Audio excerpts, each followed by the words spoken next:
আলোক সমানুতাতে অনেকেই প্রবলেম থাকে, এটা খুবই কিন্তু ইজি একটা ব্যাপার। তো আলোক সমানুতা শেখার আগে আমাদের জানতে হবে কি যে আলোক সক্রিয় যৌগ কি। কারণ তুমি আলোক সমানুতা পড়বা, সেটা যদি আলোকে সক্রিয় না করতে পারে, সেটা যদি আলোকে অ্যাক্টিভই না করতে পারে, তাহলে কী হবে, তোমার হচ্ছে সমাণু বা নতুন যৌগ তৈরি হবে। তো আলোক সক্রিয় যৌগ বলা হয় যে সকল যৌগ আমাদের তল সমবর্তী আলোর দিক পরিবর্তন করে। যে সকল যৌগ আমাদের তল সমবর্তী আলোর দিক পরিবর্তন করে। তল সমবর্তী আলো কি, আলো তো বুঝি, কিন্তু তল সমবর্তী আলো কি? তল সমবর্তী আলো হচ্ছে আমাদের যে সকল আলোর শুধুমাত্র বর্ণ আমাদের একটাই, সেটা হচ্ছে আমাদের তল সমবর্তী আলো। ঠিক আছে, অর্থাৎ এক বর্ণীয় আলো প্রবেশ করতে পারে, সেটাই আমাদের সে তল সমবর্তী আলো। আমাদের দেখি না আমরা বেনিয়া সহকালে আমাদের রেইনবো অনেক কিছু।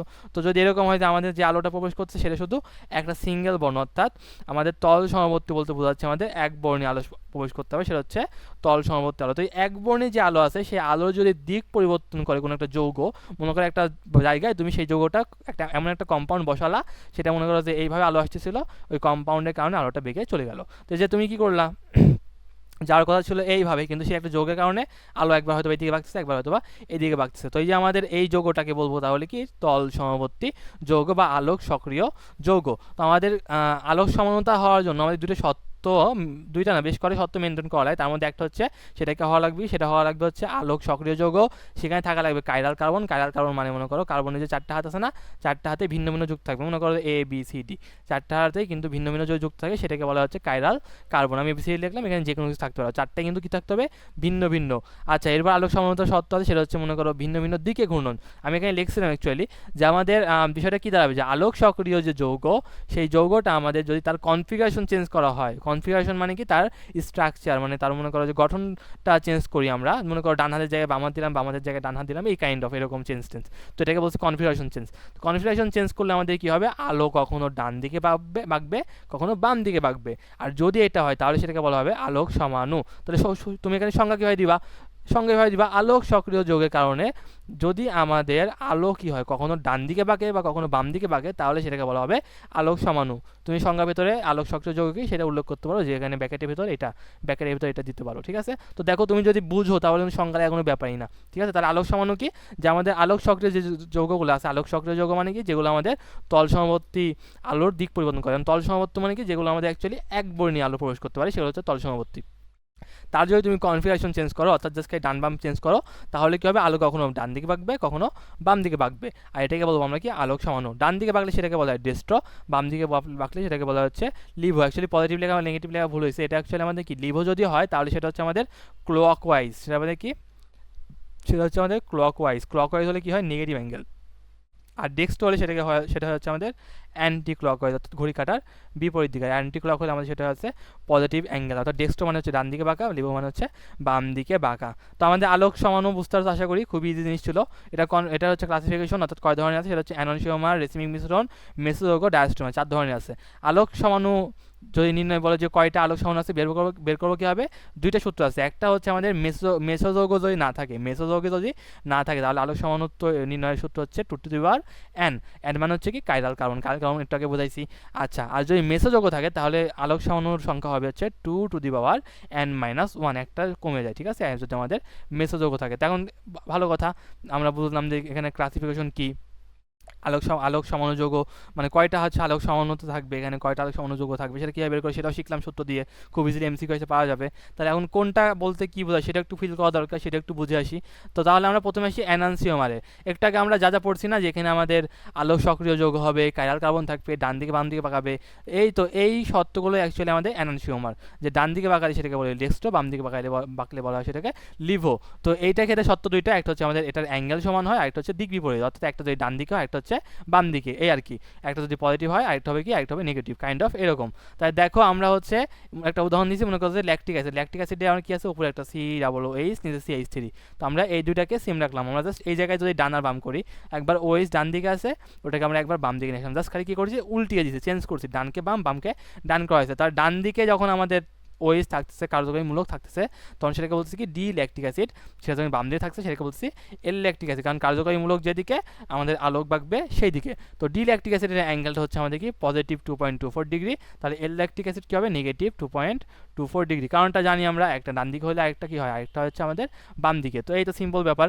ঠিক আছে, আর ডি মানে পজিটিভ, এটা কেন হবে, কারণ এটা হচ্ছে অ্যান্টি ক্লকওয়াইজ, অর্থাৎ পজিটিভ অ্যাঙ্গেল। আর বাম দিকে হলে সেটা হচ্ছে আমাদের ক্লকওয়াইজ বা নেগেটিভ অ্যাঙ্গেল। যাই হোক, তো এটা ছিল আমাদের এনানসিওমার, খুবই ইজি, এর আগে যা পড়ছে ওই জিনিসটাই। রেসিমিক মিশ্রণ এটা আরও সহজ জিনিস। এটা কিছু না, এটা অ্যাকচুয়ালি আমাদের ডিএল সমমূলা মিশ্রণ, মানে কি ডিএল মানে ডেক্সট্রাল লিভো, ঠিক আছে। তো এই যে ডি, এই যে আর এল, এই ডিএলকে আমি একসাথে লিখছি, এটা অ্যাকচুয়ালি কি এনানসিওমারের সমমূলার মিশ্রণই হচ্ছে রেসিমিক মিশ্রণ। তুমি দুইটা এনানসিওমার যোগ নিলাম, সব মনে করে এইটা আর এইটা, দুইটাকে মিশ্রণ করছো, একসাথে মিক্স করছো, কিন্তু মোলারিটি কি করছো, সমান রাখছো, ঘনমাত্রা সমান রাখছো, তাহলে সেটাকে বলা হবে কি রেসিমিক মিশ্রণ। তাহলে বুঝো যে ভাই এইটা তো একটা মিশ্রণ, এখন তুমি মিশ্রণে দুইটা কি করছো, যদি সমান পরিমাণের জিনিস নিচ্ছ বিপরীত, তাহলে কি করে পরস্পরকে সে প্রশমিত করে দিবে না, নিষ্ক্রিয় করে দিবে না। যেমন আমাদের কি অ্যাসিড আর ক্ষার যদি মনে করো সমান সমান নেওয়া হয়, সমান হচ্ছে শক্তির মাত্রা, তাহলে কি হবে, তারা পরস্পরকে নিষ্ক্রিয় করে দিবে। এখানেও সেম জিনিস, কারণ পরস্পরের বিপরীত জিনিস পরস্পরকে নেগলিফাই করে দেয়। তাহলে এটাকে আমরা কি বলবো, এটাকে আমরা বলবো আলোক নিষ্ক্রিয় মিশ্রণ। এটা যেহেতু মিশ্রণ, এই মিশ্রণটা কেমন হবে, আলোক নিষ্ক্রিয়, ঠিক আছে। তো রেসিমিক মিশ্রণ খুবই সহজ, এনানসিওমারের মিশ্রণ। এর পাশে মেসোযৌগ। মেসোযৌগ মানে কি, যদি মনে করো যে দুইটা কাইরাল কার্বন থাকে, সত্য কি কমপক্ষে আমাদের দুইটা কাইরাল কার্বন থাকা লাগে, কারণ দুইটা কাইরাল কার্বন থাকলে আমরা দুইটা ভাগ করতে পারবো না, একটা কাইরাল কার্বন অংশকে একটা ভাগ করলাম, একটা আরেক ভাগ করলাম। এখন যে দুইটা ভাগ করছে, সেই দুইটা ভাগ যদি পরস্পরে কি হয়, দুই ভাগ যদি পরস্পরের প্রতিবিম্ব হয়, ঠিক আছে।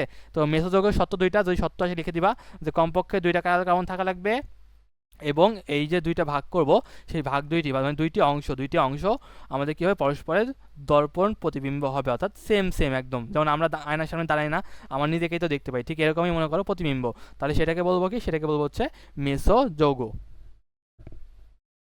আচ্ছা, তাহলে এখন যদি খেয়াল করি যে আমাদের মেসোযৌগ, তার মানে দেখো এই যে এইটা একটা কাইরাল কার্বন, কারণ এখানে এই যে এইটা এটা হচ্ছে অ্যাসিডের মূলক, এটা হাইড্রোজেন, এটা হাইড্রোক্সিল, আর এখানে টোটাল তো একটা অংশ, মানে চারটা ভিন্ন ধরনের জিনিস, তার মানে এটা একটা কাইরাল কার্বন, এটা একটা হচ্ছে আমাদের কাইরাল কার্বন, ঠিক একইভাবে এটা একটা কাইরাল কার্বন। এখন দেখো এই দুইটা অংশ পরস্পরকে যদি তুমি দেখো, যেটা কিন্তু পরস্পরকে যদি মনে করো, সাপোজ মনে করো এটা একটা হচ্ছে বইয়ের ওই যে মাঝখানের ভাঁজ, আর এটা একটা পৃষ্ঠা, এটা একটা পৃষ্ঠা, তাহলে কি পরস্পরে দেখো তো একদম, এই দেখো এইটা এটা ভাঁজে ভাঁজে পড়তেছে, এটা ভাঁজে ভাঁজে পড়তে, মানে এইটা এটার ভাঁজে ভাঁজে পড়তেছে, আবার এটার সাথে পড়তেছে, মানে পরস্পরের উপরে স্থাপন হচ্ছে, ঠিক আছে। তো এইটাকে বলতেছি প্রতিবিম্ব, তার মানে এইটা আমাদের কি বোঝাচ্ছে, এটা আমাদের হচ্ছে কি হবে, মেসোযৌগ হবে। তো এইটা অ্যাকচুয়ালি কিন্তু আমাদের দেখো একটা স্পেশাল কেস না, কারণ কি, কারণ আমরা বলছিলাম যখন আমরা আলোক সম্বন্ধ শিখতে যাই, তখন আমরা বলছিলাম যে এটা আমাদের দর্পণ প্রতিবিম্ব হবে।